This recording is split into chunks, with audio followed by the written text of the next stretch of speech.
one thing we want to make sure that you guys do, if you don't have Victor's book already at your table, please raise your hand and we'll make sure that we get it to you. We've talked about identifying values. One of the things that Victor talks about is that it's not always so easy. You actually have to do some work. We have a lot of people who need books over here, and I can help pass them out after I'm done. But it's not always so easy to identify those values. It actually does take some work. There can be some exercises to do it. And Victor has been through a personal experience that helped him get to that point.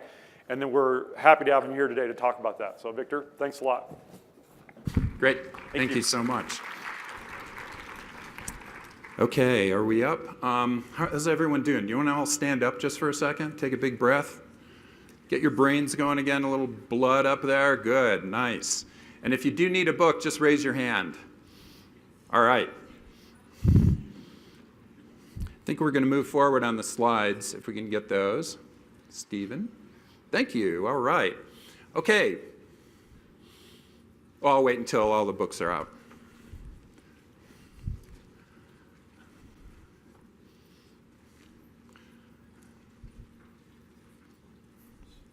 Good.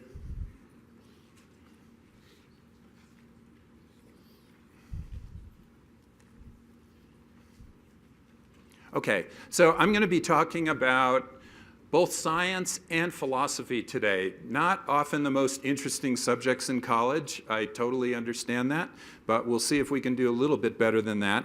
And I'm going to be talking about this very philosophical concept called purpose, purpose in life.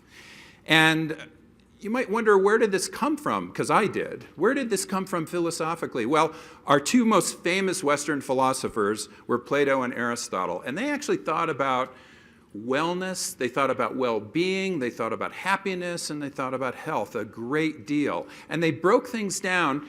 They broke all of these concepts down into two. One they called eudaimonic well-being.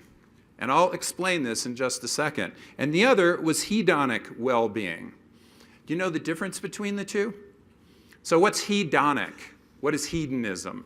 We all know what hedonism is, right? The search for pleasure.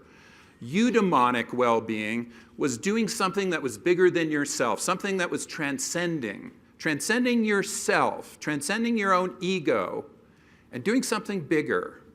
And that was called eudaimonic well-being. That's when you were listening to somebody that was bigger, more important, smarter than yourself.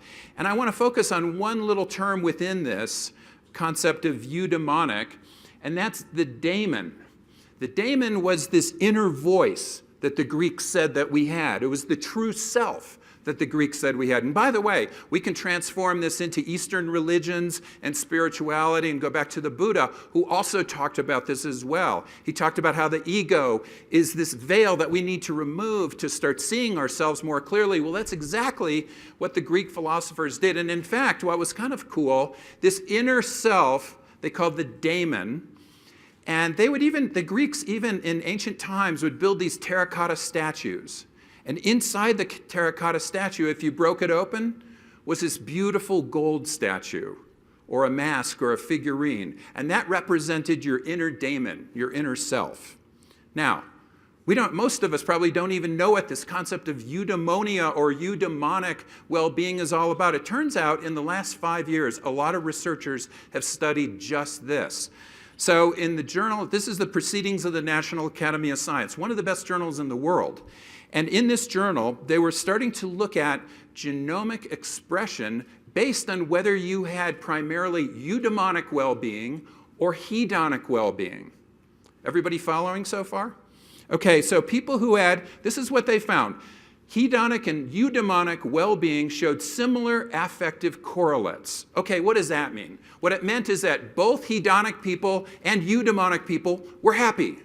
They're all happy. They all felt themselves well. In fact, by any measure they were looking at, just through a survey, they said, yeah, we're doing well. Everybody was doing fine. But then it diverged genetically.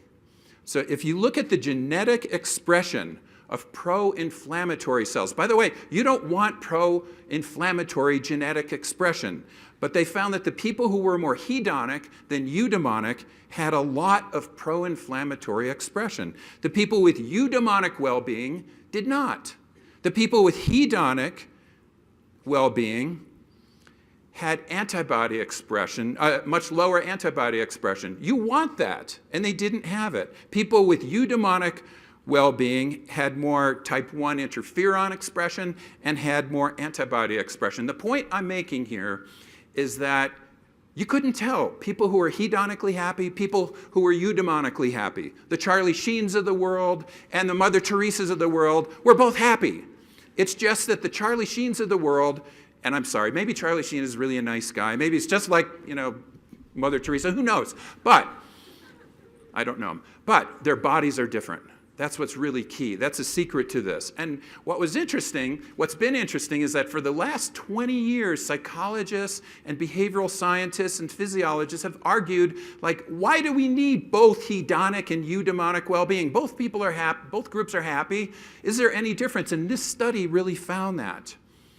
And the eudaimonic well-being concept is very similar to the concept of having a purpose in life. Having a purpose in life is having a sense of direction in your life. Often they're asked questions like, some people wander aimlessly through life, but I am not one of them. If you say yes, I'm a 6 on that, then you have a really strong purpose in your life. It's also being really connected with your inner daemon, your inner self, and living. Aristotle talked a lot about this. He said that eudaimonic well-being isn't just like this state that you're in. It's actually a process. It's dynamic. Every single day, do you live in accordance with your daemon? Do you live in accordance with your true self? And that's exactly what real well-being is. That's exactly what a real purpose in life is. And by the way, researchers measure this kind of purpose in life, this eudaimonia, this eudaimonic purpose in life, according usually to 6 different questions that we ask. I'm just showing you 2 of them. And then they're usually scaled on this scale that goes from low purpose in life, low eudaimonic well-being, all the way to high purpose in life, a 6. And when they do that, and when they start following people over many, many years, here's what they find. They find that people with a strong purpose in life live 7 years longer than people with a weak purpose in life. 7 years longer. Now that's smoking. If you smoke, you die 7 years shorter. If you have a low purpose in life, you die 7 years shorter. Why don't we focus more attention on this? We should certainly focus a lot of attention on cigarette smoking. People with a strong purpose in life are less likely to develop stroke by 20%. People with a strong purpose in life are 30% less likely to get heart attacks. People with a strong purpose in life are less likely to develop diabetes.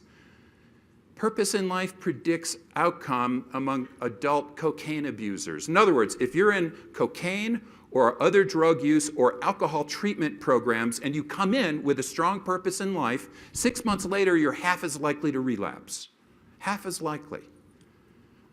People with a strong purpose in life have better sex. Nice. Awesome. Does anyone have seniors, parents who are in senior centers? I do. I have 2. Anybody? The University of Chicago and the Rush Alzheimer's Center in Chicago, they studied people in senior centers who had a high purpose in life versus people who had a low purpose in life, and they followed them for 6 years. And they statistically first of all, they threw out everybody who had any cognitive impairment in the beginning of this study. And they also statistically controlled for age, gender, race, education, income, healthcare status, health behaviors. And they followed these people for 6 years. And here's what they found. The people with a low purpose in life were 2.4 times more likely to develop Alzheimer's disease. If you talk to Patricia Boyle, who's the author of this study, she's one of the world's experts in Alzheimer's disease, she said, there's nothing that we can find. Exercise, nothing. None of those things that we like to talk about to try to prevent Alzheimer's does it as much as purpose in life. And she found that people with a strong purpose in life, if you have Alzheimer's disease, you have a progression of 30% lower, a lower progression. That's amazing. If this were a drug, it would be in your drinking water right now. I mean, it really would. If this were a drug, it would be $1 billion drug. We recently finished a study looking at purpose in life among over 7,000 adult people, males and females, and followed them for years. And what we found is that for each unit of increase in this 6-unit scale of purpose in life was associated with 17% fewer hospital nights. Let me put this in perspective here. Remember this scale that I showed you, 1 to 6. Every point that you increase your purpose in life, on average, we found a reduction in hospital visits. And this is after statistically controlling for everything I mentioned before: age, race, income, gender, education, healthcare status, health behaviors, everything we knew. We threw it all into this model, and we still found this 17% reduction. Again, if this were a drug, this would be like $1 billion drug. It would be in our drinking water. So can you enhance purpose in life? I mean, that's a big question. Can you really turn this into a drug? What do you think? Well, Elizabeth Blackburn studied this, and Elizabeth Blackburn is the 2009 Nobel laureate in medicine, and she discovered telomeres. Does anyone know what telomeres are? Okay, you've all seen, you all have shoelaces, right? At the ends of our shoelaces, we have these things called aglets, you know, these plastic caps. And we know that when our aglets crack or break, we need new shoelaces, right? Well, that's what our telomeres do. They cap our chromosomes. They actually literally cap our DNA. And with that cap, it protects our DNA. But when it starts shortening, when our telomeres start shortening, that's when we start getting sick and when we die. We find very strong relationships between the shortening of our telomeres and getting sick and dying. And Elizabeth Blackburn found that process. And some of her earliest studies were of mothers who had sick children. And among these moms who had sick children, she found shorter telomeres in the moms than mothers who didn't have sick children, who had healthy children. So she said, wow, maybe this is related to stress. So she got together with some stress researchers, and she put people into a meditation program, which is really kind of cool. They had people meditating in Santa Cruz for 3 months. And then they had a waitlist control group, meaning this control group was the same kind of people. They wanted to meditate, but they were just told, okay, you're going to be on the waiting list. And then they followed both groups. This is not a true randomized trial, but it's not too far from it because it's a pretty darn good control group. Here's what they found, that the meditators, and by the way, they expected that the meditators would have a lengthening of their chromosomes and an increase in an enzyme called telomerase. Telomerase is the enzyme that fuels the ends of our chromosomes, our telomeres. This all makes sense? Well, here's what they found, and it kind of surprised them. They found that the meditators increased their purpose in life. And it wasn't the meditation, it was the purpose in life that in turn increased telomerase activity. Now that's pretty amazing. Purpose in life, literally repairing our DNA. So, is this really worth getting excited about? I would say purpose in life is worth getting super excited about. Here's another study, by the way, by Elizabeth Blackburn. She wanted to look, and this is a very recent, this just came out, and this is moms who had a lot of stress in their lives. They had sick children. Again, they repeated this study, but they are following them now prospectively. And they looked over a year looking at major stressors that they had and telomere shortening, and they looked at 3 things, 3 health behaviors: your diet, your exercise, and your sleep. And here's what they found. They found that, and on the left, on this y-axis, that's the length of telomeres. So as that's going up, that's really good. And they found on the x-axis, people who had no major life events, no stressors in their lives, that they all had long telomeres. Very nice. But if you had a lot of stressful life events over that year, and you had poor diet, poor exercise, and poor sleep habits, you see your telomeres shortened significantly over the 12 months. If you had moderate diet, exercise, and sleep, they shortened moderately. And if you had good diet, exercise, and sleep, they didn't shorten at all, despite the fact that you had a lot of stressors. Isn't that awesome? So we actually can probably moderate the impact of stress on telomeres by helping people with a better diet, with better exercise, and better sleep. This is amazing. I mean, this is brand new news. So this is showing at a direct DNA level that our health behaviors can help change our lives, can literally repair our DNA. So can purpose in life help change some of these behaviors, such as exercise or diet? Well, here's a study that was done in diet. And what they did was take 92 college students at the University of Michigan, actually, and they gave them this message: you weren't picked. These 92 college students had filled out a form, and they gave it to the researcher, and the researcher said, okay, we're going to use your information form and give it to other student groups, and they'll pick the students that they want to work with in their groups. And by the way, that was all an entire lie. They totally lied to them. It was a sham, and it was designed to threaten their ego. And this is a standard kind of ego threat manipulation that psychologists have been foisting on poor college students for the last dozen years. And so all of these people, we know that once we've threatened your ego like this by saying you weren't picked. In fact, even when I say you weren't picked, doesn't that make you sad? It does, because all of us haven't been picked for something, whether it's a baseball team or a soccer team or a school or whatever it is, we haven't been picked, and we're going, oh no. And what do we do when that happens? We smoke. If we're smokers, we smoke more. We drink more alcohol if we're drinkers. We take more drugs if we're drug abusers.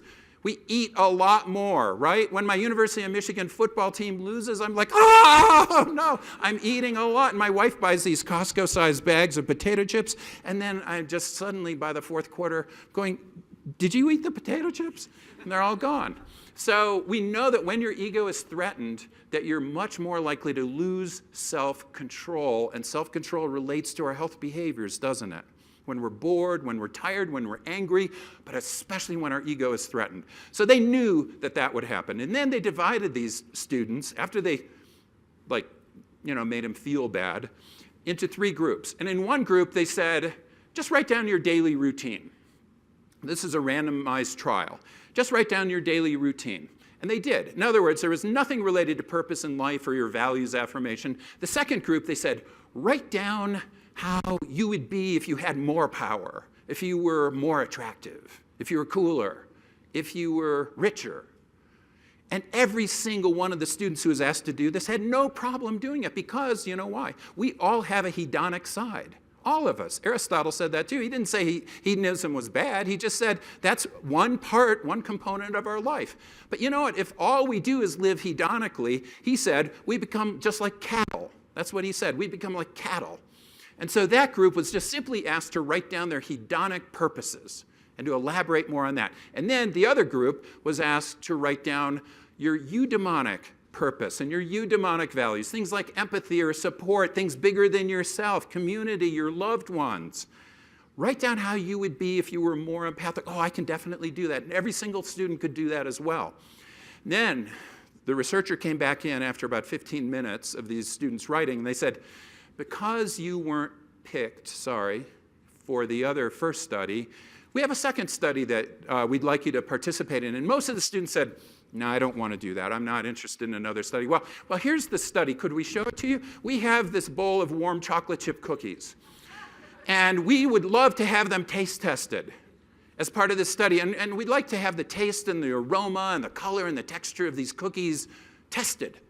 And oddly enough, 92 out of the 92 college students said, yes, no problem. Where's the consent form? I'm signing it right now. So that was awesome. And then the researcher left and said, by the way, have as many as you like. Now, what's the real outcome of this study? How many cookies they ate, right? Now you become the researcher. Which group ate the most cookies? Well, I'll show you. Here's what happened.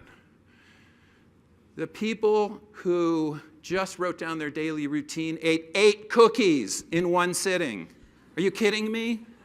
Really?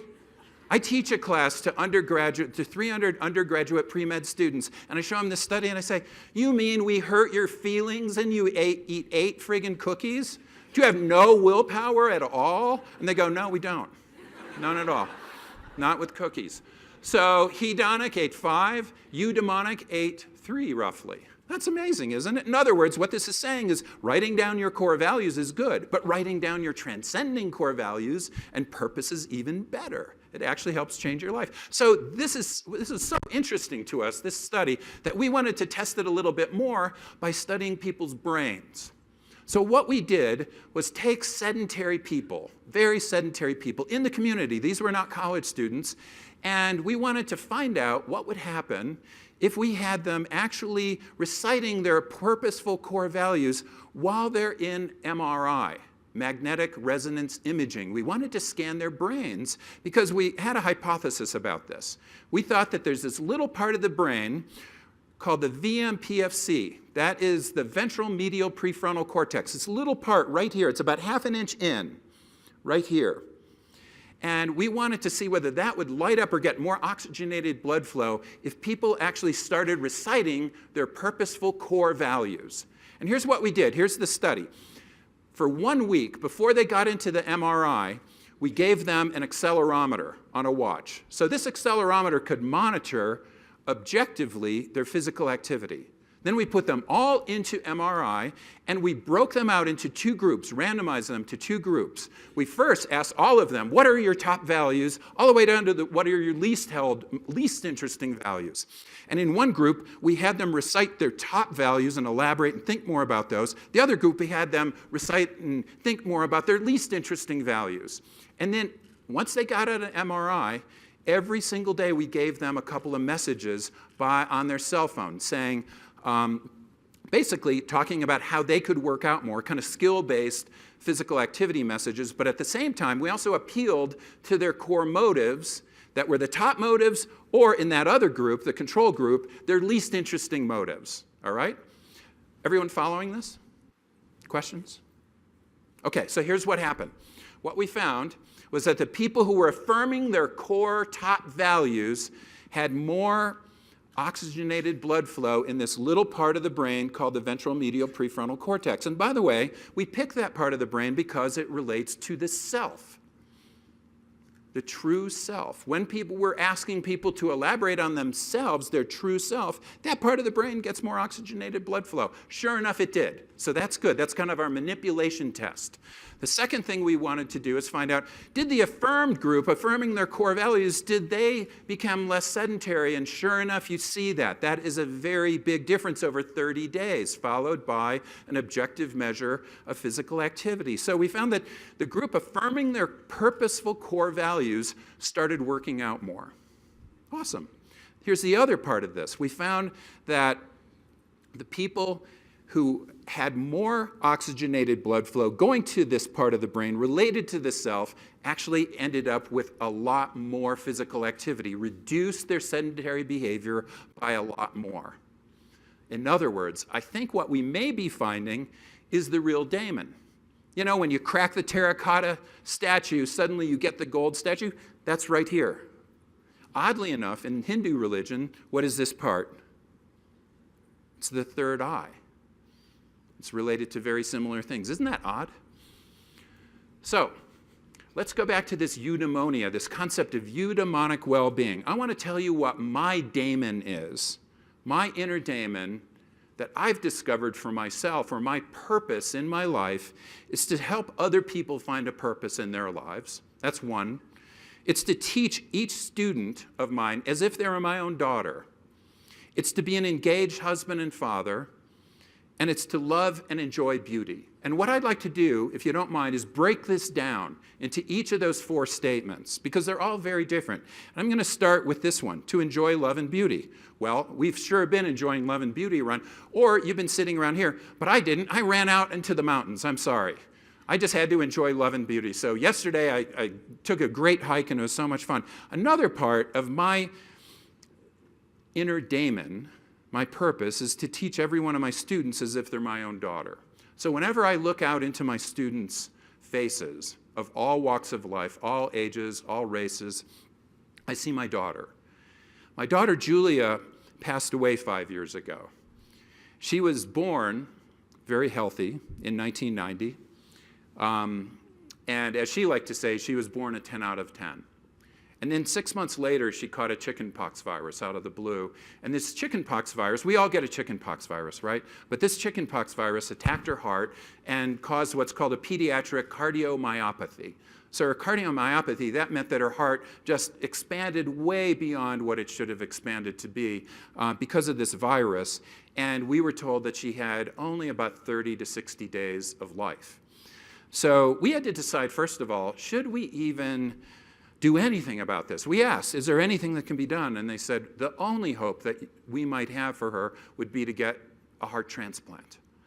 And they had not done many heart transplants in 1990 of children. They'd done quite a few among adults. So we didn't even know if this heart would grow with her, much less whether she'd survive this, whether she'd just suffer a lot and then die. We thought about just letting her die in peace.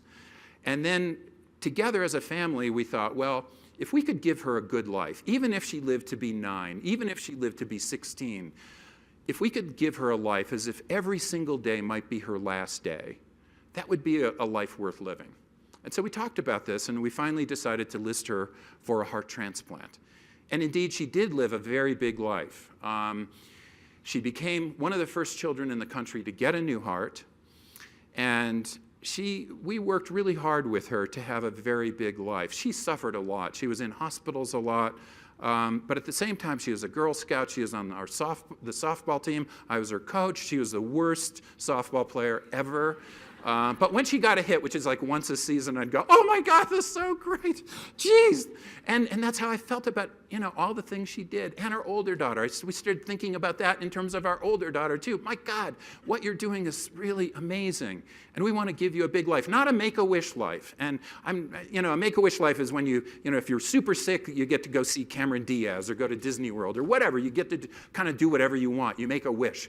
In this case, we didn't want to do that. We just wanted to give her a big, full life, if at all possible. And so one of the things she wanted to do is give back. And so she graduated from high school and really wanted to be a nurse. She wanted to go to nursing school. So she got into the University of Michigan School of Nursing. And during spring break, we went with her and her older daughter, Rachel, and they both took their boyfriends with them. And we got all of them, we got the couple's suites on the beach in the Caribbean. And I know what you're thinking. Really? She's 19. You gave her a suite on the beach with her boyfriend. Are you joking? Is that a way to live? All I can say is, if you don't know how long you're going to live, wouldn't you get the suite on the beach with your boyfriend? So that's what we did. Okay. Sorry, thanks. But thank you. And then 3 days into this really amazing trip in the Caribbean, she turned to her boyfriend after we had a big dinner one night, and she said, Brian, I am so happy that I could die now. And she did. She just passed away that night. And just completely without any warning to us or her doctors or anybody else, she simply died in her sleep. And so after that happened, I kind of died inside as well. And I started losing my own purpose. And I was out on Lake Michigan about 3 months later, and I had this big dream, and this dream is in the book on purpose. It's the very first part. It's a prologue to the book, and it's a real dream. Everything in there, both dreams in the beginning and the end are absolutely true. And in this dream, I won't describe it, but I woke up feeling I really need to go out on the lake. And it was 5:15 in the morning. I jumped into my kayak, and I rowed out as far as I could, like literally a couple miles. And Lake Michigan, usually, if you've ever been to Lake Michigan, it's roiling. It's kind of like the ocean. And it was like glass. It was literally like this carpet. And it's so perfect. And it was almost just beckoning me. I didn't even change. I had my pajamas on. I jumped into the kayak, which is a really stupid thing to do because, there are tens of thousands of dead people, in Lake Michigan from doing stupid things like this. But I couldn't help it. I just went right out. And I started looking at the sun come up. And I felt something in me. I felt her in me. And I felt her say to me, you need to get over this, Dad.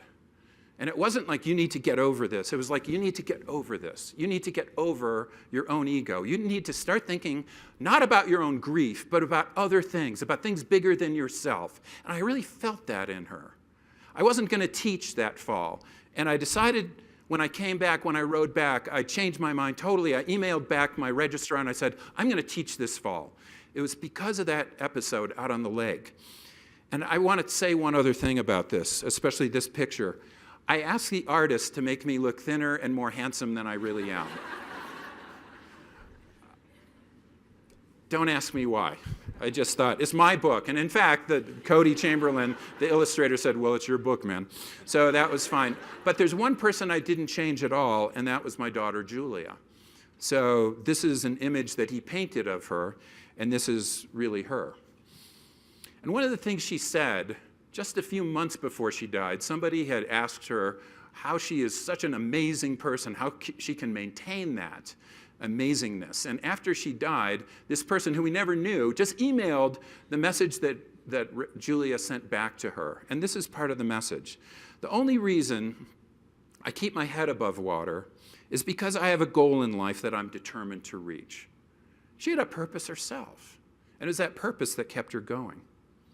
So my daemon, my purpose in my life, is to help other people find a purpose, but to teach each student as if they're my own daughter, to teach every one of my students as if they're Julia. And what that means is that since I have 300 students and they all want time from me, and they email me, can I have a recommendation to med school? Can I have a recommendation to grad school? Can I have a recommendation for a job? Can I talk to you? I'm pissed off at my roommate. Can I talk to you? I'm depressed. Whatever. I say, at first, God, I don't have time. And I start sending a message, I'm sorry, but I just don't have time. And then I hit cancel every single time. And I say, yeah, sure, I'll find time with you. And what that means is that I need more energy in my life and I need more willpower in my life in order to be able to do that. And that's what motivates me, not the fear of dying. So often we try to scare people, use risk-based messages.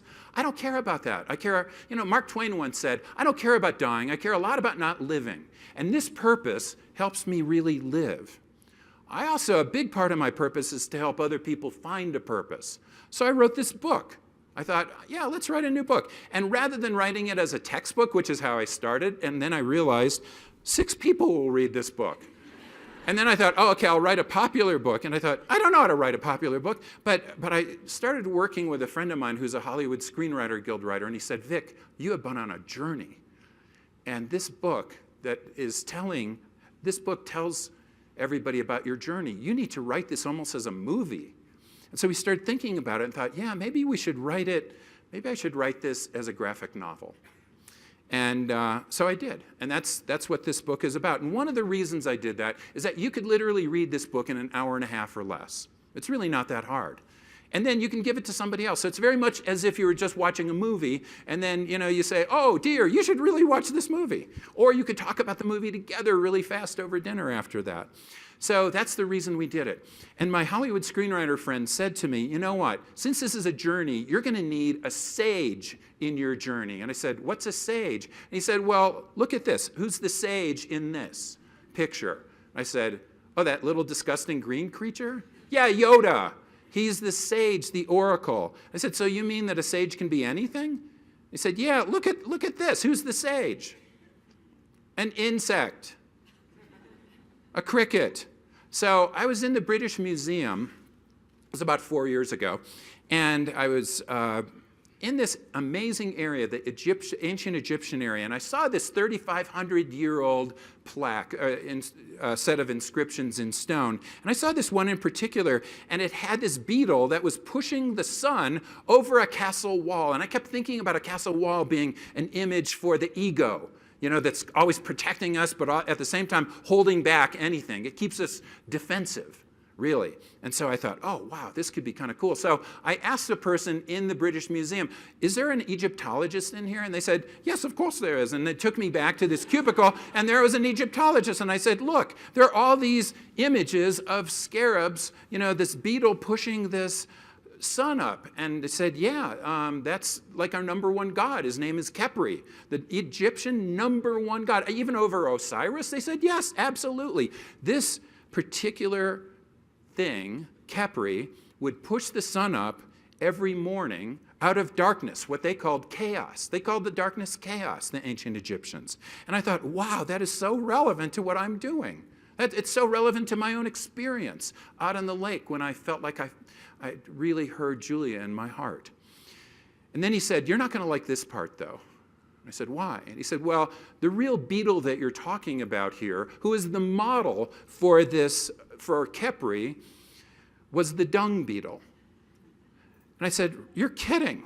Now, what did this Khepri represent? He said he represented transformation, transcendence, and rebirth.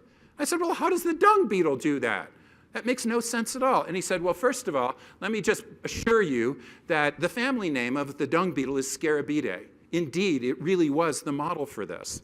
Now, by the way, can you imagine, let's say you're in ancient Egypt and you see and you're an ancient Egyptian and your friend is an ancient Egyptian and you watch this dung beetle roll this enormous ball of shit in a straight line, totally, like 100 straight yards, and you're going, wow, that's amazing. I think he'll be the model for our number one god. Really? I mean, you have to ask that as a scientist. How did they ever come up with this? Well, here's a clue. The genus name of the dung beetle is Sisyphus. Does anyone know who Sisyphus is? Let's go back to the Greeks again. Sisyphus was a Greek god who pissed off all the other Greek gods to the point that for eternity, they made him roll a boulder up a mountain every single day, only to have the boulder roll back for eternity every single day. Now, when I was a kid and I learned about Sisyphus, I thought, this is like the worst curse ever. How could you do this? And then Albert Camus, right in 1941, I think, it's as the Nazis were marching into Paris, and he was in the French Resistance, but he was also the world's most famous existential philosopher. And he's just finishing his most famous existential book on philosophy called, anyone? Anyone? The Myth of Sisyphus. Well done. Yes, The Myth of Sisyphus. And in the last two sentences, he's writing, as the Germans, as the Nazis are marching into Paris, he writes this. He says, the struggle itself toward the heights is enough to fill a man's heart. One must imagine Sisyphus happy. Doesn't that tell you something right there? You could be rolling a giant ball of poop. You could be doing something that is completely existentially nonsensical. But at the same time, if you think that that's your purpose and is meaningful, that's helpful. That's healthy. That's what you need. Albert Camus was an atheist, still believed in having a purpose, as did Jean-Paul Sartre. Other people, though, Soren Kierkegaard was another existentialist philosopher. He was a strong Christian. It almost doesn't matter. What matters is that you have a purpose in life. So, by the way, meet my metaphorical sage, Winston the dung beetle. And so together, Winston and I take you to www.dungbeetle.org. If you ever want to go, you can just go to dungbeetle.org, and you get a free website and a free app if you want. And in the app, it starts, this is a web app and it's a smartphone app, but in this app, it first asks you, we've been talking about values all day, right? It asks you what your core values are. So you can say, well, I care about these. I want to be creative. I want to enjoy life. I want to be independent. I care about my relationships. And then it says, great, now which ones do you hold most dear? Most closely to you? Which are your super core values? And once you've done that, then we ask you to think about your purpose in your life. So you've seen my purpose in life, so I put my purpose in life in there. And once I've done that, then every single day, you can have this app ping you and ask this question: how closely held were you to your daemon in the last 24 hours? How closely aligned were you? How closely did you live your life? And then, how well did you sleep? How present or mindful? How physically active? How creative have you been? How well did you eat? And then over time, it starts learning more about you and identifying what's really important in your life. Now, this little kid asked this adult, well, I can't find it on my iPhone. Well, now you can, you little punk-ass kid, because you can just go to iTunes and get it for free. This is just a free app. So to summarize what I mean by health and wellness and well-being and a good life, I would say that our bodies are kind of like a boat. And our boat really needs wind in the sails, doesn't it? It needs energy. In order to help all of my students as if they're my own daughter, I need a lot of energy. But at the same time, 2,000 years ago, because we're combining philosophy and science here, almost to this year, Seneca, this ancient Roman philosopher, said, when a man doesn't know what harbor he's making for, no wind is the right wind. In other words, you need to have a purpose in your life. Now, by the way, we all know people with a lot of energy, don't we? And no purpose. We call them annoying. They're very annoying people, and sometimes our kids are this way. They have a ton of energy. They're running around all the time, and they have no direction.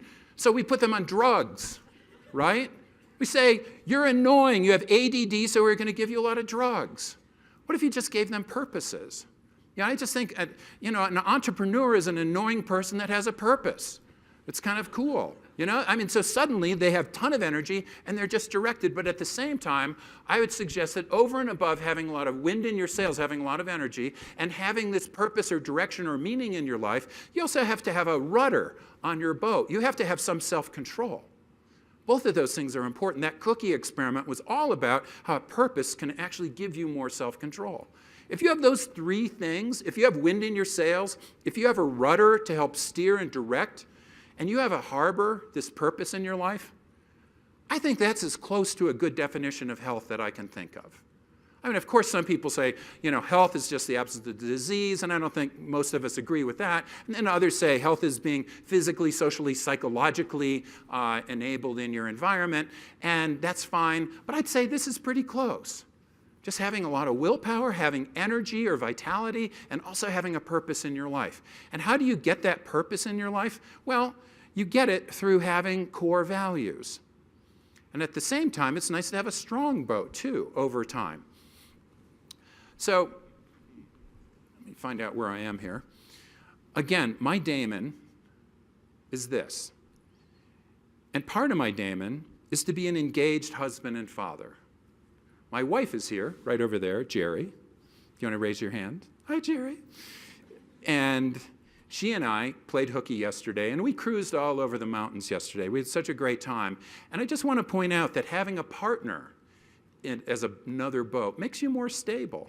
It's not that you have the same purposes necessarily. My wife doesn't have the same purpose as me, but both having purposes and both having giving the other person the freedom and independence to pursue their purpose, which my wife really does for me, helps me recover from the loss of our daughter. The other thing that is very important is to know is that purposes change over time. We all have changing purposes. My students have purposes that are really related to being successful or making money, things like that. I can't begrudge them of that. I think it's important for them to work towards some degree of success and integrity and expertise. Those things are really great. Later on, though, they may change. Their purpose may focus a little bit more on their family or their other relationships. That's great. So again, my purpose is to be an engaged husband and father. It's just changed, though. Just 3 weeks ago, this changed, and now it's to be an engaged husband and father and grandfather, because 3 weeks ago, we just had little Madeline Julia. And it's hard for me to even say that name. So, to close up, I think we all have purposes in our lives that are important. We can think about all being part of organizations that have purposes, or organizations that don't have big purpose. And what happens? You're really unhappy. You spend most of your time at work, right? Most of your life is spent at work or sleeping. And then when your work sucks because the purpose doesn't exist or it's a terrible purpose, that's a pretty bad thing to be in. So it's important, I believe, to have a work purpose and to be connected with the purpose of your occupation, of your work, of your employer. And so we're building a new program that starts asking people, well, how aligned are you with your family purpose? How aligned are you with your individual personal purpose? How aligned are you with your community purpose? And how aligned are you with your work purpose? And every week you're able to put that in. And then what we're able to do within certain divisions of work, we're able to say, well, here's how closely everybody on average was. So this is this team that I'm working with, and this is a poster that we created that's based on the mean scores of everybody's purpose. And then you might say, wow, you know what? Everyone's really connected with work, and they're really not connected with their family. Guess what? That's a problem. So we get together once a week and we talk about it, and we literally set goals around all 4 of those purposeful areas. All of this, all of what I've been talking about, starts with you thinking more about a purpose in your life. And I'd like to close this up with just a little mini 10-minute workshop, if you wouldn't mind. If you turn, does everyone have a copy of the book? If you all turn your hymnals to the back of the book, toward the back of the book, you'll see something that looks a little bit like this. It has other people's purposes. And then it also has this little piece with Winston the dung beetle asking you what your core values are. Now, by the way, I was taught a long time ago with my mother never to draw in books. Draw in this book. I really hope you write in this book. If you don't want to, I guess you don't have to. There's pieces of paper. But I'm going to ask you to take a minute and just circle. And by the way, this is just really fast. We're going to help find a bigger purpose in your life in about 10 minutes, okay? Now, that's usually a little fast. But I think what we'll do is zip through this just kind of as a preliminary exercise to start thinking more about this. So I'm going to ask you now, just circle or think more about the top 3 to 5 values that you have in your life. And this is from a standard values list. Just give you a little time to do that. And by the way, this is really important.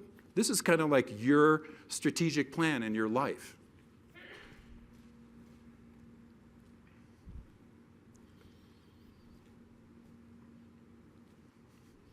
And then just spend a minute thinking about why you're picking those values, why those are more important than other values.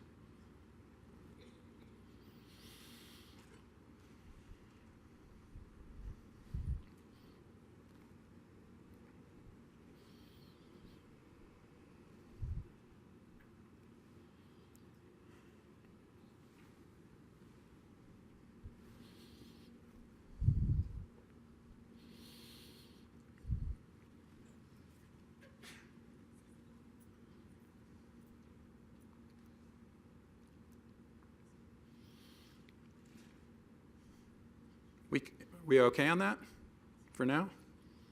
You may want to go home and think a little bit more about it, but this is just a starting point. Now, this is a tough one. And fewer than half the people actually want to do this on our app. By the way, if you go to the app, you get this opportunity to meet the Grim Reaper.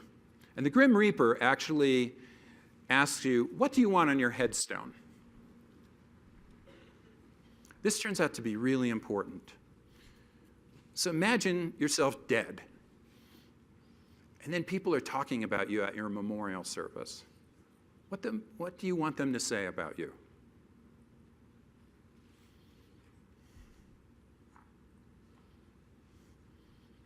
He's the richest man in the cemetery.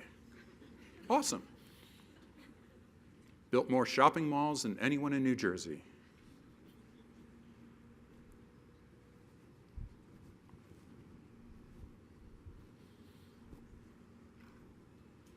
What would you want? Until my daughter got sick, I started thinking on my headstone that I'd have the number of journal articles on my headstone and the amount of NIH direct funded research. $45 million. Nice, 45. Number of frequent flyer miles, 3 billion. On the headstone, because that's all I had to show. When my daughter got sick, I started thinking about my headstone very differently.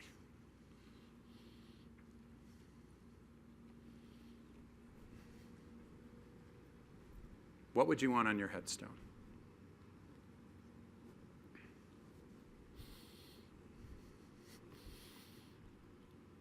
I told you I was sick. That would be a good thing to put on it. Okay, now, here's where the rubber meets the road. And I know I'm pushing you a little bit. I hope you don't mind. But you can always take some of this home for homework. But this is really the key issue. Now it's time to think more about your purpose. And it might be easier for you to if you think about it in these 4 domains. What kind of community purpose or global purpose do you have? What kind of work purpose do you have? Thinking about where you work. Find very different answers here, by the way, from different people. Is it to make more money? Is it to treat people? Is it to change the world? Is it to set an example for women because you're a female health professional? And then how about your personal purpose? Is it as hedonic as mine, which was to enjoy love and beauty? Running around the mountains. That's very hedonistic. And how about your family purpose? Just jot a few thoughts down.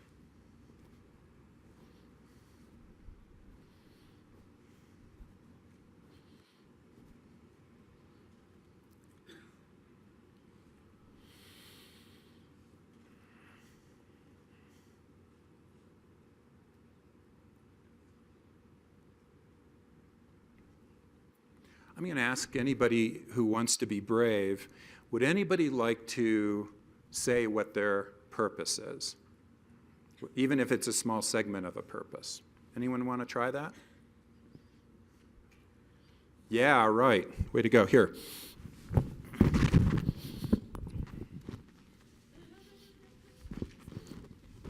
You ready? I think so. So, I make everybody laugh except my family. My kids don't know that I'm funny. My kids don't know how much people enjoy me. So now that I'm a nobody and I'm retired, which I'm grateful for, my big purpose is to laugh more with them and embrace more adventure. And embrace what? Adventure. Embrace more adventure and laugh with your children? Awesome. That's a beautiful purpose. I love this. That's so directing. I totally dig that. Anyone else want to be brave here? Anyone else? I'll sign your book. Nice.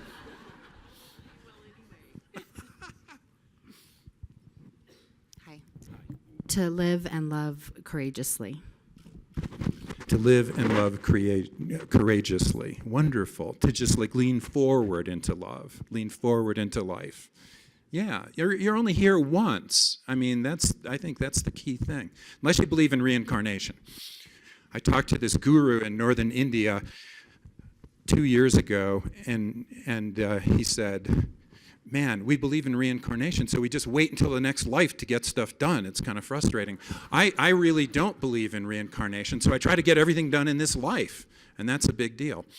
Okay, I just want to, I don't have any more things to say other than thank you, and if you have any questions, I'd be more than happy to answer them. Or if Michael, would you like to come up? We have, I think, 4 or 5 more minutes.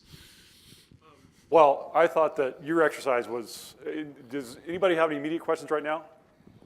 I thought the exercise was the best that we could get out of what you did. It was amazing. I was doing it myself, and I know I have never been at a presentation where everybody was doing it. Did the actual exercise, and I could see everybody writing them down, and did it myself. So I think that's the best thing we do, and leave people with your book. Thank you so much for sharing that with us. I hope you all can give Victor a big hand for sharing that knowledge with us and going through the exercise. Thank you. Thank you very much. Thanks so much for taking the time. I will say to Victor, one thing we have to mention is evaluations, because we're all about evaluating what we do and how we can do it better next time. It was completely unfair for your evaluation to put a grandchild photo up on the wall. So you'll have to disregard that when you do the evaluation. It's completely unfair. You're right. So thank you again, Victor. We appreciate it. And all of our speakers today, Dr. Elizabeth Ryder, Nancy Lublin, sharing your exercises and values and figuring out what's important to you. So a couple of reminders before you all head out the door. Save the date for next year's symposium, which is going to be July 27th to the 29th. We'd love to have you join us. Bring more people. We can find more room if we need to, so bring as many people as you can. Evaluations, there will be an email in your inbox, maybe as you leave here. Please fill it out. We do want responses. We want to be better next time. We want to bring things to you guys that you want to see. So please do that. I have to be careful of my language that I'm about to use because we are not the state lottery. But imagine that there's evaluations. Imagine that there is one Apple iWatch. Imagine that there may be some connection between the evaluations and one Apple iWatch. And that's all I can say. So, thank you again for coming. Thank you to the foundation for putting on a great event and all the hard work that went into it. Safe driving on your way home, and take Victor's advice, play hooky the rest of the day, and go out and do something that brings you enjoyment. Thank you very much.